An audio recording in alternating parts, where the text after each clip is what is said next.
Mes chers amis, nous venons d'écouter un évangile qui est un peu bizarre.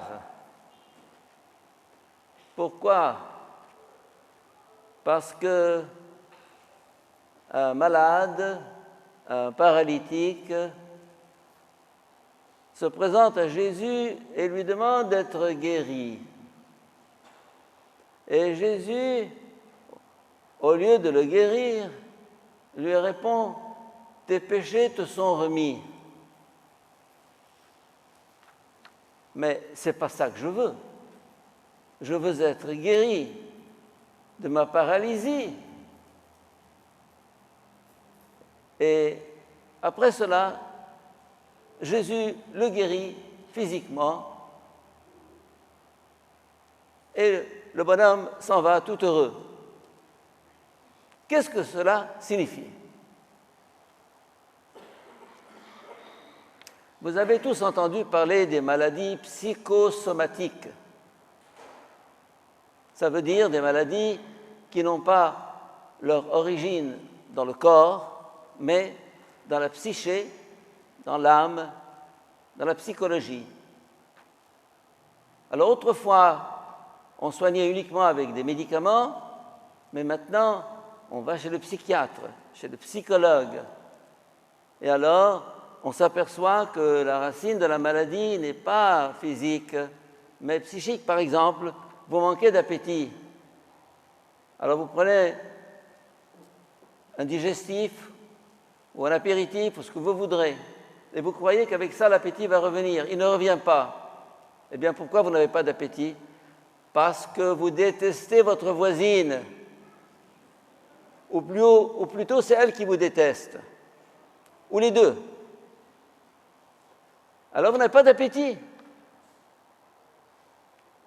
Ou bien vous ne dormez pas. Vous prenez un somnifère. Mais vous ne vous apercevez pas que votre problème est psychique. Alors, ces maladies psychosomatiques, on les a détectées depuis un certain nombre d'années et c'est là que les psychiatres, les psychologues ont leur rôle. Mais quoi? Mais ça ne s'arrête pas là. Au-delà du physique, au-delà du psychique, il y a le spirituel. Et c'est là que notre époque ne comprend rien. Ne comprend rien. Et c'est là que Jésus comprend. C'est l'âme qui est malade. C'est l'esprit qui est malade. C'est le fond de l'homme qui est malade. Et beaucoup de psychiatres achoppent dans leur traitement parce qu'ils ne comprennent rien aussi. J'ai étudié la psychologie à Chicago et je sais de quoi je parle. Là où la médecine échoue, là où la psychologie échoue, il y a un autre chemin vers la guérison de l'âme.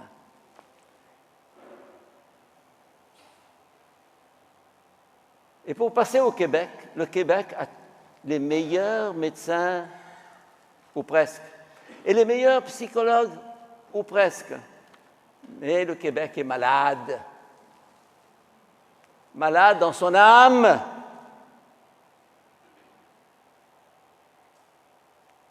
Et ce n'est pas le bien-être social qui va résoudre le problème, mes chers amis. Non. Ce n'est pas des recettes ou des ordonnances. Non, l'âme est malade. Nos contemporains sont malades. Ils ont tout, sauf l'essentiel. Je ne généralise pas, bien sûr. Mais en même temps, je dis que le problème de notre époque est un problème moral, est un problème spirituel, est un problème de sens, est un problème de cœur, est un problème d'âme, est un problème de conversion. Tes péchés te sont remis, dit Jésus. C'est là que ça commence. Guéris ton âme, pardonne à ton prochain, réconcilie-toi avec Dieu, réconcilie-toi avec toi-même réconcilie-toi avec le fond de toi-même. Tu es malade. Alors quelquefois on joue la comédie, on sourit, on est là, on s'imagine que c'est ça.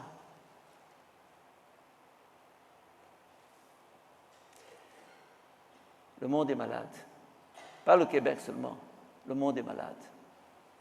La guerre, la haine, la drogue, la corruption, à tous les échelons, y compris dans l'Église. Vous savez de quoi je parle.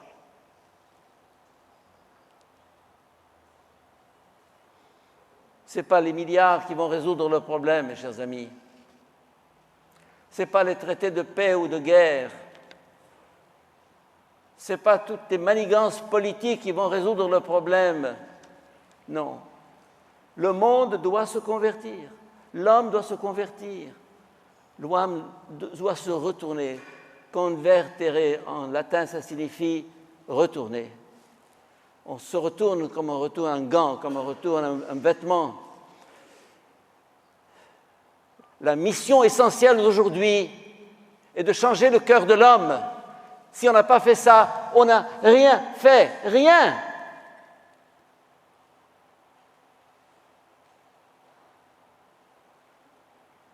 Et c'est pour ça que il y a des gens assez idiots, assez fous pour être prêtres ou religieux ou religieuses ou consacrés.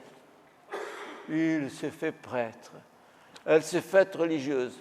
Les religieuses quittent le couvent comme ça, à toute vitesse. J'en ai rencontré ces jours-ci 2 ou 3 qui étaient très contentes d'avoir été religieuses et de s'être enfin libérées.